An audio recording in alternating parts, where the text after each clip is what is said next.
Hoy comenzamos una nueva serie titulada Los Misterios de Dios. Y cuando estoy anunciando yo que vamos a hablar acerca de los misterios de Dios, imagínense ustedes que el Dios cuyos pensamientos son más altos que los nuestros y cuyos caminos son muchísimo más grandes que los nuestros, que Él haya puesto aquí en 66 libros, que es el compendio de los cuales la Biblia está formada, sus pensamientos. Entonces, cuando venimos a la Biblia, no estamos leyendo a Carlos Marx, no estamos leyendo a Sigmund Freud, ni a Friedrich Nietzsche, ni a Stephen Hawking, ni a Richard Dawkins, ni a ninguno de los más grandes pensadores, filósofos, escritores que tú me puedas mencionar. Cuando venimos a la Biblia, estamos introduciéndonos ni más ni menos que en la mente de Dios. Yo cuando comencé a comprender eso hace algunos años, comencé a tener ese temor santo, respetuoso, de venir a la Biblia y siempre orar antes de abrirla y decirle, Señor, como dice el Proverbios 8, justas son las razones de mi boca, no hay nada torcido ni perverso en ellas. A todos los que entienden son rectas y a los que han alcanzado la sabiduría lo van a entender. Entonces, caminar con Dios es la aventura más grande que un ser humano pueda tener. Hace algunos años, en los 60 del siglo pasado, hubo un gran filósofo, científico, astrofísico, que fue el que diseñó el cohete que llegó a la Luna en 1969. Su nombre, Wernher von Braun.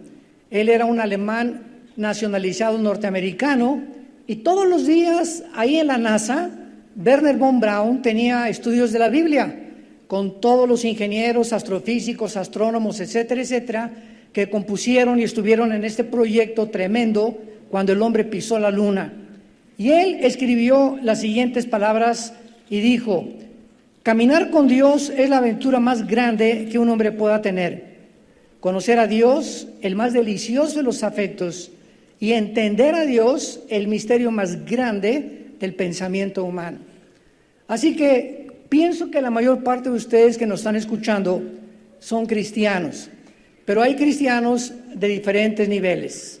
Hay cristianos de kindergarten, hay cristianos de preprimaria, de primaria, de secundaria, de preparatoria y de carrera, de doctorado, etcétera, etcétera, porque caminar con Dios es ilimitado y podemos llegar a los niveles insospechables que ni siquiera nos imaginábamos que la mente humana pudiera de llegar. Así que ahora que entendemos esto, sabemos que en este libro hay misterios. Y la palabra misterio, musterión en el griego, significa algo que no ha sido revelado en el Antiguo Testamento.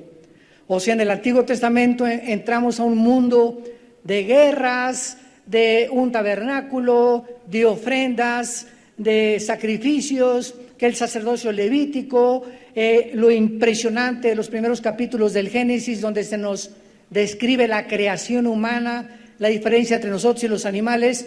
Y detrás de todas estas cosas, los que ya han estudiado el Antiguo Testamento han encontrado, ¿verdad?, ¿qué significa eso de las ofrendas y el sacrificio de sangre? Misterios. Misterio, está lleno de misterios. Y cuando entramos al Nuevo Testamento, Dios escoge a los apóstoles para a ellos, bajo el Nuevo Testamento, comenzar a revelarles los misterios escondidos bajo el Antiguo Testamento. Y a uno de los apóstoles a quien Dios le dio la revelación de más misterios fue al apóstol Pablo. Abran sus Biblias, por favor, en el libro de Efesios, capítulo 3, y veamos rápidamente esta verdad. Efesios, capítulo 3, y dice así: por esta causa, yo, Pablo, prisionero de Cristo Jesús por vosotros los gentiles, si es que habéis oído de la administración de la gracia de Dios, que me fue dada para con ustedes, que por revelación me fue declarado el misterio, como antes lo escrito brevemente, leyendo lo cual puedan entender cuál sea mi conocimiento en el misterio de Cristo. Misterio que en otras generaciones, o sea, en las generaciones anterior a él del Antiguo Testamento, no se dio a conocer a los hijos de los hombres, como ahora es revelado a sus santos apóstoles y profetas por el Espíritu, que los gentiles son coherederos y miembros del mismo cuerpo y copartícipes de la promesa de Cristo Jesús por medio del Evangelio. En otras palabras, a Pablo se le revela que no solamente Dios vino por los judíos, como aparece en el Antiguo Testamento, y es un misterio por qué Dios escogió a los judíos, lo cual ya hemos explicado anteriormente, porque si hubiera sido los mexicanos, los hondureños hubieran dicho, ¿y por qué no a nosotros? Y si hubiera escogido a los franceses, los italianos hubieran dicho, ¿y por qué no a nosotros? La cuestión es que Dios escoge a un grupo étnico, geográficamente localizado, en uno de los puntos más pequeños geográficamente del globo terráqueo, para a través de los judíos formar una familia, la primera familia que se formó, después formar un estado, después una nación y finalmente, ¿verdad?, a través de ellos traer a Jesucristo y las Escrituras como las tenemos hoy en día. Entonces, en el Antiguo Testamento, los judíos creyeron que ellos eran privilegiados y consentidos de Dios, pero no se les reveló hasta que el Espíritu Santo vino y comenzó a morar dentro de los seres humanos en Pentecostés, que no eran los únicos, sino que ahora los gentiles, y estamos hablando de palestinos, libaneses, árabes, mexicanos, ingleses, de cualquier parte del mundo, podíamos junto con ellos formar parte de una nueva entidad que se llama en la Biblia la iglesia. ¿Qué cosa es la iglesia? Viene de un prefijo griego ekklesia. Ek es un prefijo que significa hacer a un lado o sacar. Iglesia es un conjunto de personas o un grupo o una asamblea. Entonces, ¿qué es la iglesia? Es un conjunto de seres humanos que han sido puestos aparte, no físicamente, porque el error tan grande fue irse a monasterios, irse, ¿verdad?, a conventos, con la cosa de, pues si me aíslo del mundo, voy a encontrar a Dios, cuando la Biblia nos dice todo lo contrario, que no estamos en el mundo, pero debemos vivir en el mundo para hablarle a la gente de Cristo. Entonces la iglesia es un grupo de personas que espiritualmente Dios nos pone aparte, nos pone en una escuela, nos mete en un desierto para probarnos, nos comienza a entrenar para que podamos nosotros ya, al conocer a Cristo, teniendo 4 o 5 años en Cristo, regresar a tu familia, a tu escuela, a la sociedad y hablarles del mensaje más glorioso que Dios escondió a través de la historia. Que de tal manera amó Dios al mundo que dio a su Hijo unigénito, para que cualquiera de ustedes que en Él crea no se pierda, mas tenga la vida eterna. Si tú eres parte de la iglesia, si tú te llamas cristiano, tú eres un testigo de Dios. Y si tú te dices cristiano y no has dado este testimonio, comenzando en la familia, a tus amistades, tu cristianismo no es cristianismo, es una mera religión. Entonces es importantísimo poder divorciar las religiones y lo que es un religioso de un cristiano, porque cuando Cristo bajó hace 2000 años, no bajó a traernos una nueva religión de las cientos de religiones que hay en el mundo. Él bajó del cielo a traernos la reconexión con su Padre mediante su sacrificio en la cruz. Entonces, cuando alguien, por ejemplo, en Estados Unidos, que ya ves que llenan muchos formularios para diferentes cosas, me preguntan, ¿usted qué religión tengo? Le pongo ninguna. ¿Cómo que usted no tiene ninguna religión? No tengo ninguna religión, yo no soy religioso. Entonces, ¿qué profesa usted? Yo soy cristiano. Y el cristianismo es una relación dinámica viva, orgánica, con alguien que está vivo. Tú puedes ser católico o protestante o mormón o nazareno o bautista o presbiteriano sin tener una relación con Jesucristo. Eres religioso. Heredaste, tus papás eran bautistas, pues tú eres bautista. Tus papás eran católicos, heredaste la religión católica. Eres mormón, heredaste la religión mormona. Pero eso no nos hace cristianos. Es como si entrar a McDonald's, te conviertes en una hamburguesa. Muy bien. La Biblia, pues, es un libro lleno de misterios. A mí me apasiona investigar, conocer los misterios que todavía están comenzando. Vamos a demostrar en primer lugar, en esta mañana, que estos misterios, los más profundos que encontramos de la mente de Dios, ¿a quién creen que se les va a ser revelados? A nosotros, los de esta generación. No a los del siglo XX ni a los del siglo XIX. Somos nosotros, lo vamos a corroborar esto, porque esto nos va a entusiasmar más, que Dios está ahorita buscando hombres y mujeres a quienes revelarles sus pensamientos, los íntimos secretos más profundos de su ser y de su espíritu, para que nosotros podamos llenarnos con este conocimiento, no para enriquecer el intelecto, sino para poder comunicarlo al mundo, a un mundo que a nuestro alrededor se está derrumbando. Un mundo que se está derritiendo, un mundo que está en una oscuridad como jamás lo habíamos visto. Muchas de las cosas o los misterios que eran oscuros todavía hace algunos años se van a aclarar para todas aquellas personas a quienes fueron escritas mientras más nos acercamos a los tiempos finales. Veamos algunos pasajes de la Biblia, por ejemplo, en el libro de Daniel, capítulo 2, versículos 27 y 28. Aquí es un caso cuando el rey Nabucodonosor, rey de Babilonia, tuvo un sueño, como se recordarán, de una estatua grandísima, y pues el misterio, era un misterio, el sueño de Nabucodonosor, como lo vamos a ver, le fue revelado a Daniel. Daniel capítulo 2, versículo 19 dice, entonces el secreto, ¿qué secreto? El secreto de Nabucodonosor. ¿Qué fue lo que soñó Nabucodonosor? Le fue revelado. Toda la mente de Dios viene por revelación. Sígame con mucho cuidado. La mente de Dios, la mente humana, no puede penetrar en la mente de Dios. Tú me puedes decir, pues mire, yo soy físico matemático y tengo 3 doctorados en psicología. Me puedes decir la disciplina académica que tú me quieras mencionar.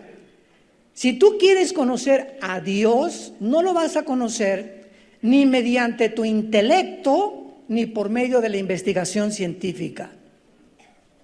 ¿Por qué? Porque Dios se revela. Y esta revelación viene del Espíritu de Dios al espíritu humano.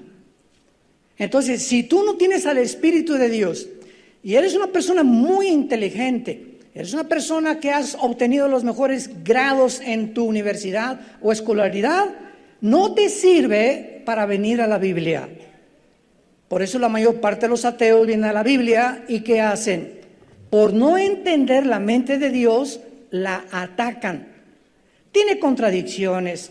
¿Cómo es posible que Adán y Eva sean los primeros padres? ¿Cómo es posible esto? No, aquí hay mucha sangre y guerras. Y Dios, como dijo Christopher Hitchens, un inglés que acaba de morir ateo, no es que el Dios de la Biblia es un Dios cruel, es un Dios que manda matar, etcétera, etcétera. ¿Por qué se expresan de esa manera estas personas? Porque simplemente no han entendido qué cosa la mente de Dios. Es igual que el niño de 4 o 5 años. Papá, ¿por qué me pega? Pareces un oso, pareces Godzilla, papá. Si tú me quisieras no me pegarías, sin entender que muchas veces la disciplina administrada a los niños forma parte de nuestro amor. Porque el que no corrige a su hijo desde pequeño, dice la Biblia, ¿verdad?, lo odia. Dejar a un niño crecer caprichoso es un niño que se convierte en un delincuente juvenil cuando él llegue a esa edad. Entonces vemos en el versículo 27 y 28 de Daniel 2, que enfrente del rey, Daniel le responde y le dice: el misterio que el rey demanda, ni sabios, ni astrólogos, ni magos, ni adivinos lo pueden revelar. Pero hay un Dios en los cielos, el cual revela los misterios. Y él ha hecho saber al rey Nabucodonosor lo que ha de acontecer en los postreros días. Vemos nosotros pues de qué forma Dios a Daniel le da un conocimiento que no podía ser obtenido a través de contactos con los muertos o en espíritus que hacen que se juntan todos para invocar el espíritu de mediums con Cuauhtémoc, el espíritu de tu abuelita y los espíritus que andan por ahí flotando. Por la ignorancia de la Biblia, la gente cree que podemos tener contacto con los muertos. Y la Biblia prohíbe algún intento de nosotros de querer contactarnos con alguien muerto, porque no va a ser con tu tía Cleofas con la que te vas a comunicar. Va a ser con demonios, espíritus demoníacos que engañan a los seres humanos para desviarlos de la revelación de Dios. Veamos ahora en Jeremías capítulo 23 otro pasaje.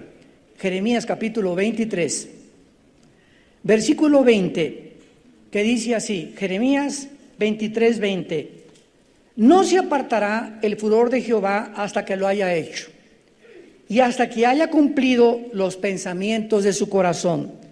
En los postreros días lo entenderán cumplidamente. Ya Dios comenzaba a los profetas del Antiguo Testamento a anunciarles muchas de las cosas que estoy haciendo ahorita y muchos de los juicios que he llevado a cabo no los van a entender. Los van a entender en los últimos días. ¿Cuáles son los últimos días? Los que tú y los que yo estamos viviendo. ¿Por qué comenzamos a comprender más a Dios? Porque hemos recibido su Espíritu dentro de nosotros. Y Él nos está abriendo completamente el entendimiento para comprender las cosas que ni por la investigación científica ni por la intelectualidad se pueden conocer. Vean ustedes ahí mismo en Jeremías, el capítulo 30, versículo 24. No se calmará el ardor de la ira de Jehová hasta que haya hecho y cumplido los pensamientos de su corazón. En el fin de los días entenderán esto. Otra vez se vuelve a revelarnos que es hasta el fin de los días cuando vamos a conocer un poco más de Dios. Y en el Salmo 111, versículo 10, hay una revelación extraordinaria y dice así: el principio de la sabiduría es el temor de Jehová. Buen entendimiento tienen ¿quiénes? Los que practican sus mandamientos. Su loor permanece para siempre. Porque hay cristianos que todavía, hermano, ¿podemos celebrar Halloween? Hermano, ¿puedo ir a este lugar? ¿Puede un muchacho usar tatuajes? ¿Las mujeres pueden usar pantalones? El pelo corto lo pueden usar las mujeres. Y están en un nivel, ¿verdad? O sea, no han entendido lo elemental, están en kinder todavía, haciendo preguntas que ya pertenecen a kindergarten. ¿Por qué? Porque no entienden todavía la mente de Dios. No han comprendido Romanos 14, 1 Corintios 13, etcétera, etcétera, por su falta de madurez. Ahora vayamos a 1 Corintios 2, que es el pasaje más clásico, más claro acerca de lo que estamos hablando. Este pasaje está lleno de profundidad y de la mente de Dios para que lo podamos entender. 1 Corintios capítulo 2, versículo 6 en adelante. Sin embargo, hablamos sabiduría entre los que han alcanzado madurez. O sea, si yo predico ahorita este mensaje de Dios y te hablo de los misterios de Dios y tú no los entiendes, ¿por qué no los entiendes? Porque no has madurado. No has alcanzado la madurez.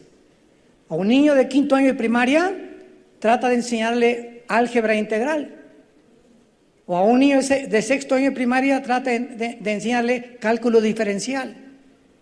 ¿Cuál es el problema? Tiene un cerebro igual que el tuyo, que el mío, pero un niño de 5º año de primaria o uno de 6º no alcanza a comprender el álgebra integral o el cálculo diferencial porque no ha madurado todavía y no ha pasado ese nivel de comprensión de matemáticas. Entonces, así es espiritualmente. Hermano, ¿me pueden decir la predestinación? ¿Cuántos años tienes en Cristo? 2 años, estás chamaco. O sea, queremos muchas veces querer tener respuestas que van más allá de nuestra comprensión porque nos falta madurez. Entonces necesitamos paciencia y crecer en el conocimiento de Dios, como lo dice el Salmo. Entonces, esta sabiduría, dice Pablo, es para los que han alcanzado madurez. Y sabiduría no de este siglo, no es de este mundo. No la encuentras en Sócrates, ni en Platón, ni en Demóstenes, ni en Aristóteles, ni en Julio Verne, ni en ningún hombre que me puedas mencionar. Los pensamientos de Dios no los tiene nadie más que los tiene la Biblia y los hombres a quienes Dios se los reveló en las Sagradas Escrituras. Entonces, la sabiduría de la Biblia no es de este mundo, choca contra la sabiduría humana, porque la palabra de la cruz es locura al que se pierde, 1 Corintios 1:18. Entonces, no es de este mundo la sabiduría de Dios. Y sí, continúa, ni de los príncipes de este siglo que perecen, mas hablamos sabiduría de Dios en misterio. O sea, los pensamientos de Dios están escondidos. Están escondidos, están ocultos a las mentes humanas que no han madurado. Y que Dios tiene como recompensa a los que le buscan y a los que caminan con Él. Es una sabiduría escondida a la mente más inteligente y más intelectual que me puedas mencionar. Y dice, la sabiduría oculta, la cual Dios predestinó antes de los siglos para nuestra gloria, que ninguno de los príncipes de este siglo conoció, porque si lo hubieran conocido, nunca hubieran crucificado a Cristo. En otras palabras, si el diablo que se metió a Judas hubiera sabido que la muerte de Cristo en la cruz del Calvario, ese espectáculo tan horrible que era la cruz de Cristo, hecho un guiñapo humano, le sangraba desde la cabeza hasta los pies la sangre. Si el diablo hubiera sabido que ahí se encontraba la sabiduría de Dios y que era la muerte de Cristo lo que lo iba a vencer, nunca se hubiera metido a Judas. Si lo hubiera sabido, ni de chiste agarra a Judas y se mete en él, como dice Juan capítulo 13, que se metió el diablo a Judas y lo fue a vender por 30 miserables monedas de plata. O sea, ni siquiera Satanás, Lucifer, el príncipe de las tinieblas, con los demonios y con los ángeles que tiene, ni siquiera ellos conocen lo que Dios nos quiere a nosotros iluminar para saber. ¡Qué barbaridad! Y dice el versículo 10, pero Dios otra vez nos la reveló. Todo viene por revelación, por el Espíritu, porque el Espíritu todo lo escudriña o todo lo investiga, aún lo profundo de Dios. O sea, ¿quién conoce la mente de Dios? Su Espíritu. ¿Quieres conocer la mente de Dios? Ok, su Espíritu tiene que entrar a tu espíritu, como lo vamos a ver a continuación. Porque quien de los hombres, versículo 11, sabe las cosas del hombre, sino el espíritu del hombre que está en él. En otras palabras, este fue el dilema del doctor Sigmund Freud. Freud trató de penetrar en lo más profundo del ser humano, que él consideró que era la psique, la mente. Y dijo Freud, si yo puedo penetrar la mente humana y llevarlo al inconsciente a través del hipnotismo, porque así comenzó él hipnotizando a los pacientes que él tenía de neurastenia y histéricos, etcétera, etcétera, y los regresaba al consciente. Se dio cuenta que él mismo, Freud, era una persona que se levantaba a las 2 de la mañana gritando y le decía a su esposa que veía visiones, y era un hombre neurasténico, el padre de la psicología, Jesús, María y José y el burrito que los acompaña, pamaestrín, como decimos en mi tierra. Entonces, él se equivocó. ¿Por qué se equivocó Freud? Por no entender que el ser humano no es mente nada más. Algo más profundo tiene el ser humano en su composición que Dios creó. Y es lógico que solo Dios nos pueda revelar quiénes somos y cómo funcionamos. Entonces la Biblia nos dice, es el único libro que nos dice que somos un espíritu.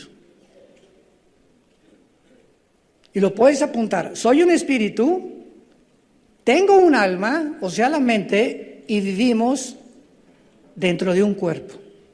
El cuerpo que tenemos, que está sujeto a la segunda ley de la termodinámica, a la ley de la entropía, que diario, celularmente estamos muriendo, es simplemente el envase donde algo más grande se nos revela en la Biblia que vive dentro de nosotros. Tenemos un alma y un espíritu, y cuando muramos, tu cuerpo puede caer en la panza de un tiburón, en un terremoto, te pueden quemar como quemaron a los cristianos los primeros años haciendo teas humanas, te pueden cremar o te pueden mandar al panteón, acabamos en el polvo. No importa lo que le hagan al cuerpo, pero el alma y el espíritu dentro de tu vida van a salir en el momento de tu muerte para presentarse delante de Dios como tu juez o como tu salvador. Porque tenemos una sola vida, esta vida nada más, para determinar qué vamos a hacer con Jesús. Y continúa Pablo diciendo, versículo 11, ¿quién de los hombres, esta pregunta la debió haber leído Freud, ¿quién de los hombres puede saber las cosas del hombre sino el espíritu del hombre que está en él? Así tampoco nadie conoció las cosas de Dios sino el espíritu de Dios. Hay lógica aquí, ¿verdad? Así como nosotros no podemos conocer a nosotros mismos, y todavía es el dilema de la antropología, ¿qué es el hombre? ¿Quiénes somos? Y como no hay respuestas, ¿qué creen que han contestado? Que venimos de chita, que somos animales evolucionados. Imagínense nada la ignorancia del mundo pseudocientífico. Como no podrán jamás descubrir los elementos que forman al ser humano, también los científicos inventan teorías como la famosa teoría de la evolución, que la siguen enseñando en las universidades, sin que haya una prueba, una sola prueba científica. Maestros que nos escuchan, universitarios, una sola prueba científica no existe de una mutación de una especie a otra especie, una sola. El famoso eslabón perdido. Y dice el versículo 12, y nosotros no hemos recibido el espíritu del mundo, sino el espíritu que proviene de Dios, para que sepamos lo que Dios nos ha concedido, lo cual hablamos también con palabras enseñadas por sabiduría humana, no con palabras de sabiduría humana, sino con las que enseña el Espíritu, acomodando lo espiritual a lo espiritual. Y el versículo 14 es crítico.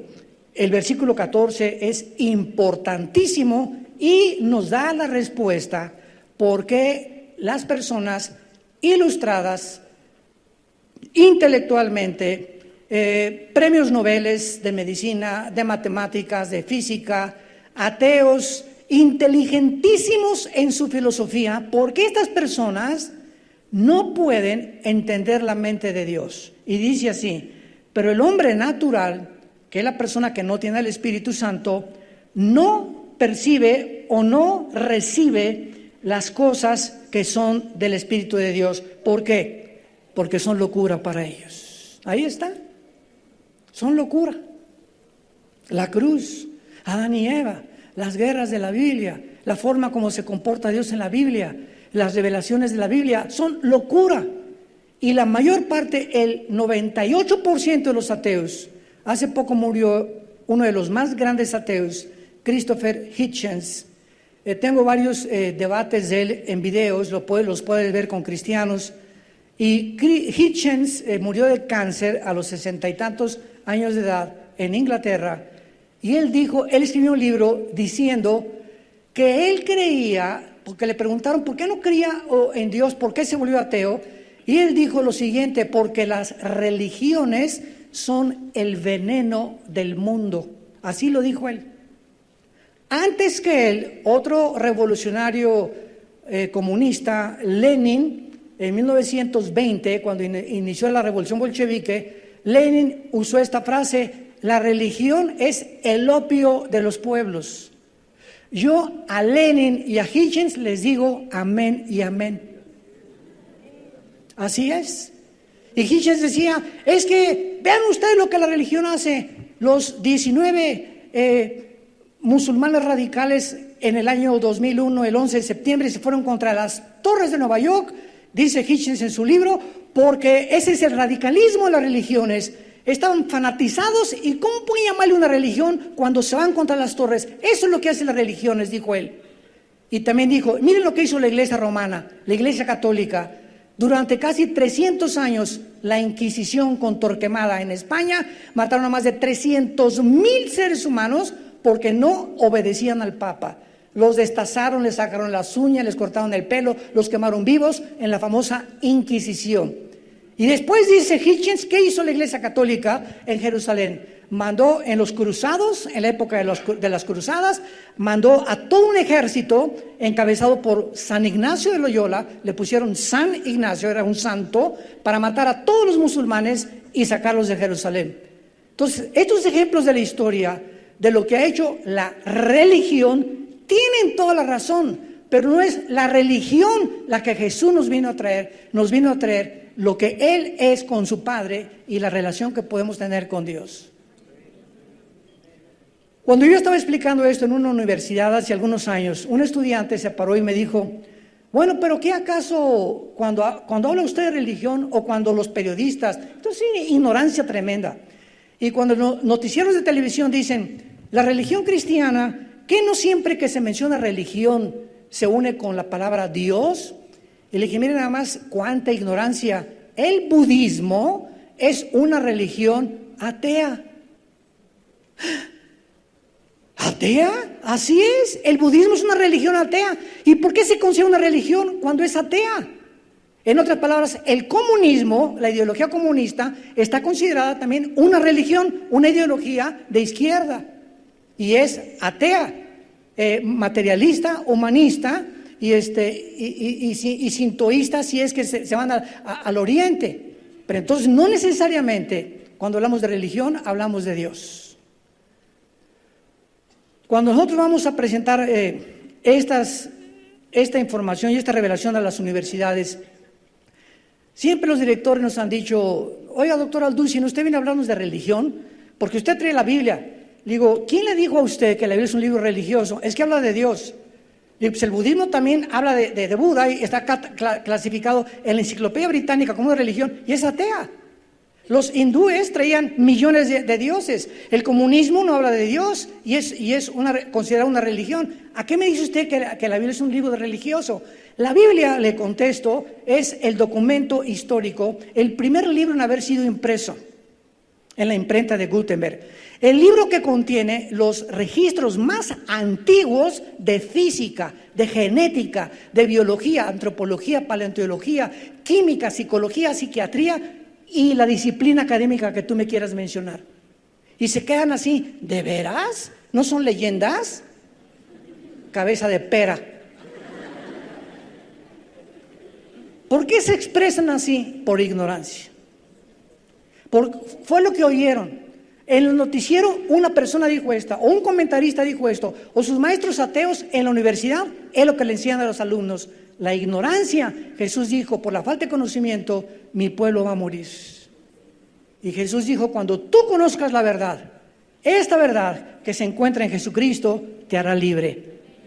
¿Libre de qué? De las religiones, del paganismo, de las tradiciones que hemos heredado, de los programas que nos metieron en el input en nuestro cerebro equivocados, que nuestros papás, nuestros hermanos, nuestros maestros, somos los programas que nos han metido y por eso funcionamos como funcionamos.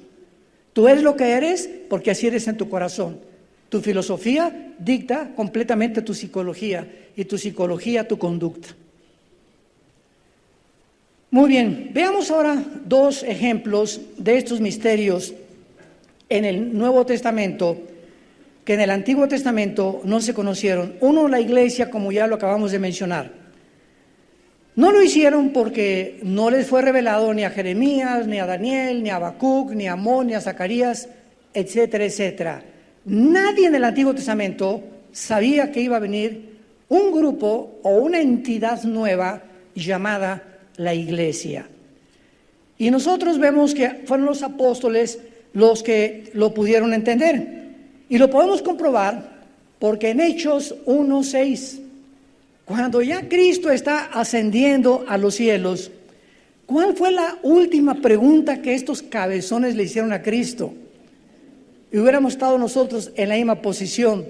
Ya que lo vieron resucitado y todo, le preguntaron: ¿restaurarás el reino cuando vengas? Seguían pensando que después de Israel seguía el reino mesiánico. Y como Cristo no lo cumplió y murió en la cruz, le preguntaron que si iba a regresar. No vieron que había un intermedio entre el reino milenial y la época de la iglesia que tú y yo estamos viviendo. Los mismos apóstoles, ya viendo a Cristo resucitado, no lo entendieron. Ya en el capítulo 2 de los Hechos, viene el Espíritu en Pentecostés y los apóstoles comienzan a tener entendimiento del programa y del calendario de Dios. Y el otro es el arrebatamiento o el famoso rapto de la iglesia. El rapto de la iglesia no se había revelado en el Antiguo Testamento. Hay figuras en Enoc. Acuérdense que en el capítulo 5 del Génesis, Enoc fue arrebatado a él solo, y Elías, que vivo, vino una carroza de fuego y se llevó a Elías. Son dos ejemplos de dos seres humanos que subieron al cielo sin morir y que son tipos del rapto. Pero la doctrina del rapto per se o en sí no fue revelada en el Antiguo Testamento. Vean 1 Corintios 15, versículos 51 y 52, que esta doctrina le fue revelada exclusivamente, no a Mateo, no a Marcos, no a Lucas, no a Santiago, no a Pedro, a ninguno de los apóstoles le reveló Dios el rapto de la iglesia, más que a Pablo, como él se consideraba el último de los apóstoles. Dice 1 Corintios 15, 51, aquí os digo un misterio. ¿Por qué Pablo le llama misterio a lo que va a revelar? Porque no se había revelado en el Antiguo Testamento. Esta doctrina estaba escondida en el Antiguo Testamento. ¿Cuál es este misterio? Que no todos vamos a dormir, sino que todos seremos transformados. ¿Cuál es el misterio? Que va a haber una generación de seres humanos, que tal vez seamos nosotros, que no vamos a saber lo que es morir. De repente, millones de seres humanos van a desaparecer en el planeta Tierra. Millones de personas. Pilotos se van a estrellar porque los pilotos del avión desaparecieron. Accidentes de tráfico porque los choferes desaparecieron. Todos los niños menores de edad van a desaparecer. Y la gente va a comenzar a buscar, ¿qué pasó? ¿Qué pasó? ¿Qué creen ustedes que van a contestar? ¿Se acuerdan? Se los llevaron los ovnis, ¿verdad? Esta aparición de los supuestos extraterrestres desde 1946 no es coincidencia. Ayer me mandaron un artículo que ya la Marina de Estados Unidos, los pilotos están comenzando a tratar de cazar ovnis, o sea, de investigarlos para ver cuál es su origen. Las Naciones Unidas tienen a una mujer hindú que está al frente de la investigación de los ovnis, y los que más investigan los ovnis es el Vaticano. El mismo Papa Francisco declaró hace algunas semanas que él cree que si hay extraterrestres, tal vez haya salvación por ellos en la cruz. Virgen de la Macarena.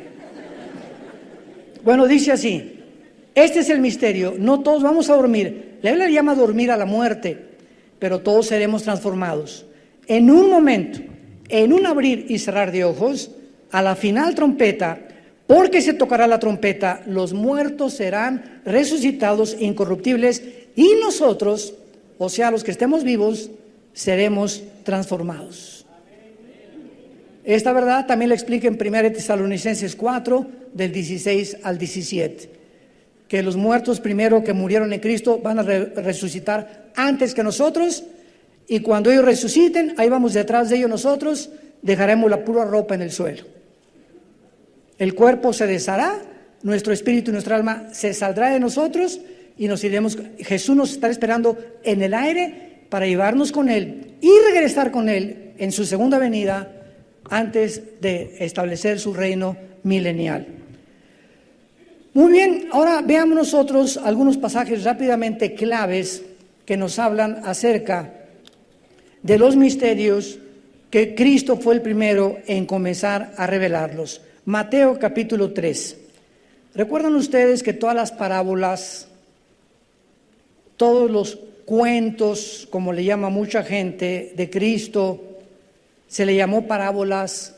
Y recuerdan ustedes que en los tiempos de Cristo nadie lo entendía. Cristo, después de contar un cuento o una parábola, salió un sembrador y sembró semilla junto al camino.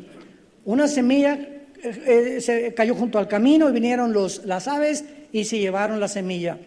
Otra semilla cayó en un camino lleno de espinas. Estos son los que oyen la palabra y no duran mucho. Otro sembrador sembró junto a piedras, y también por el afán del mundo y del dinero se ahogó la semilla. Y finalmente la cuarta semilla fue sembrada en buenos corazones. Estos son los que se siembra la palabra y dan fruto al 100%. Y cuando Cristo hablaba estas parábolas, Mateo capítulo 13, versículo 9, después de hablar sobre la parábola, Jesús dijo: el que tiene oídos para oír, oiga. Mateo 13, versículo 9. Versículo 10. Entonces se acercaron los discípulos y le dijeron: ¿por qué les hablas por parábolas? Él respondió y les dijo: porque a ustedes les es dado saber. ¿Qué cosa? Los misterios del reino de los cielos, mas a ellos no les es dado. Por eso, cuando tú te conviertes y vas a tu familia y les comienzas a hablar de la Biblia, ellos no van a entender lo que tú aprendiste hoy. No van a entender lo que aprendiste el miércoles, y tú les puedes hablar y como que tienen un velo y no, pues se aferran a su religión, la que hayan heredado de sus padres, pero hasta que se conviertan, la venda se cae de los ojos y podemos comenzar a entender los misterios del reino de Dios. Ahora vean ustedes lo que dice en el versículo 35 de Mateo capítulo 13. Para que se cumpliera lo dicho por el profeta cuando dijo: abriré en parábolas mi boca, declararé cosas escondidas desde la fundación del mundo. Cuando Jesús aparece en el mundo, todo lo que Él comenzó a hablar, desde antes de que Dios creara el universo, ya Dios había elegido que fuera su Hijo Jesucristo, quien viniera hace 2000 años y comenzara a abrirnos el entendimiento a los seres humanos para que comenzáramos a comprender los misterios del reino de Dios. Esto es maravilloso. Vean Romanos capítulo 16 ahora. Romanos 16. Toda esta conferencia es precisamente para sentar las bases de esta maravillosa serie que va a ser un banquete, se los garantizo. Maravillosa palabra de Dios. Dice Romanos 16, versículo 25 y 26. Dice Pablo, Romanos 16, 25 y 26. Y al que puede confirmarlos según mi evangelio, y la predicación de Jesucristo según la revelación del misterio, que se ha mantenido oculto desde tiempos eternos.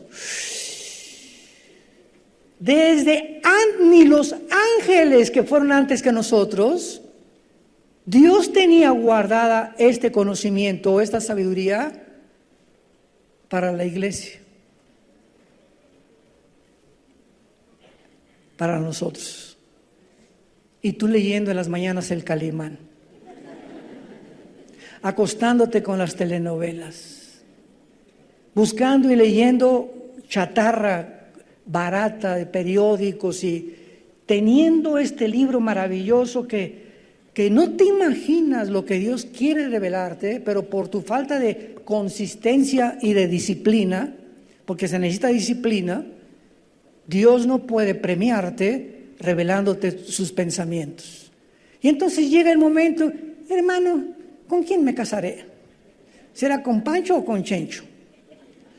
¿Qué carrera voy a estudiar? ¿Puedo comprar este carro? ¿O será de Dios que me vaya a vivir a Oaxaca o a Veracruz? Y entonces enfrentamos en la vida muchos dilemas. ¿Qué hago con mi hijo que está en las drogas? ¿Lo corro? ¿O es mayor de edad? ¿O lo interno en una clínica? Todas las decisiones que tomemos, recuérdalo, van a tener consecuencias. ¿Para bien o para mal?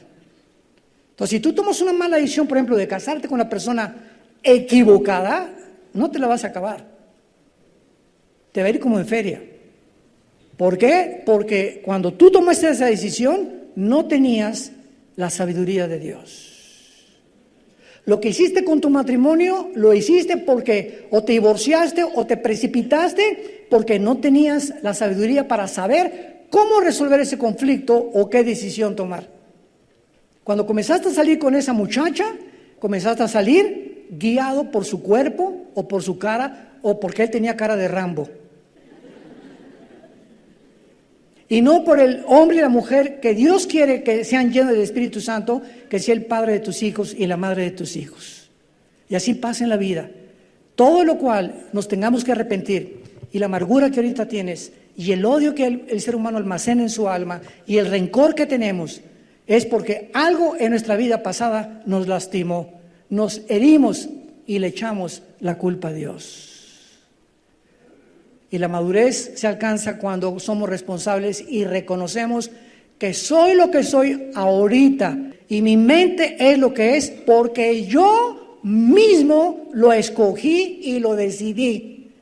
Yo soy lo que soy y estoy sufriendo lo que estoy sufriendo, no por mi papá, ni por mi mamá porque era prostituta, ni por mi papá que era traficante, ni por mi hermano que me violó. No, soy lo que soy yo porque yo tengo ahorita la solución para sanar mi alma y mi mente.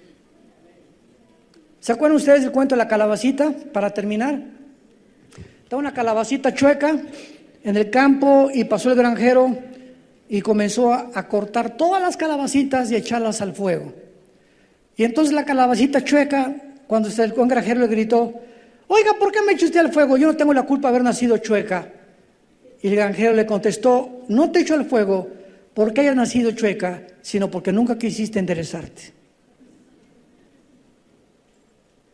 Yo no tengo la culpa de haber nacido así. Yo no tengo la culpa de haber tenido una madre prostituta y que me metió en un bote de basura cuando nací. Yo no tengo la culpa de que mis padres eran alcohólicos. Yo no tengo la culpa de que me hayan violado. No tiene la culpa de ninguna de esas cosas. Todos hemos sido heridos en la infancia o en la juventud de diferentes maneras. Aquí no hay ningún Santo Tomás de Aquino, ni ningún querubín. Somos seres humanos lastimados y a eso vino Cristo en la cruz del Calvario.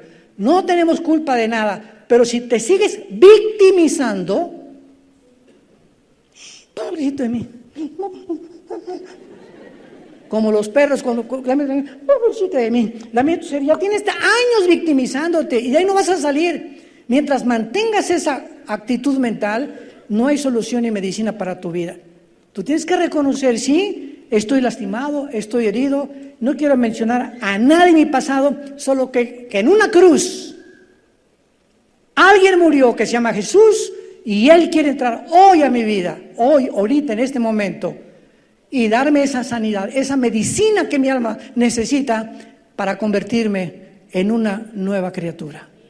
¿No quisieras tú en esta mañana hacer esta decisión, tal vez por primera vez en tu vida? Inclinemos la cabeza y con tu rostro inclinado dile: Señor mío y Dios mío, gracias te doy esta mañana por estas buenas noticias de que sí hay una solución a mi vida, de que sí hay una medicina para las heridas de mi alma, para las emociones y mis sentimientos. Y esta medicina no se encuentra en pastillas tranquilizantes, ni en el psicólogo, ni en el psiquiatra, ni en ningún ser humano. Se encuentra en ti, Señor Jesús, Hijo de Dios. Ahora comprendo que en esa cruz, con tu sangre preciosa, pagaste por mis pecados. Y te pido que en este instante entres a mi vida, porque creo que a los 3 días la muerte no te pudo retener. Venciste la muerte y resucitaste para darme la esperanza en la cual voy a permanecer firme hasta el fin, de que algún día yo también, cuando yo muera y me llames a casa, volveré a vivir junto contigo. Gracias por perdonarme todos mis pecados, porque me arrepiento de mi vida pasada. Y gracias por darme este perdón que no merezco, pero que lo recibo por tu gracia y por tu misericordia de lo que hiciste en la cruz. Amén. Gracias a Dios por este libro.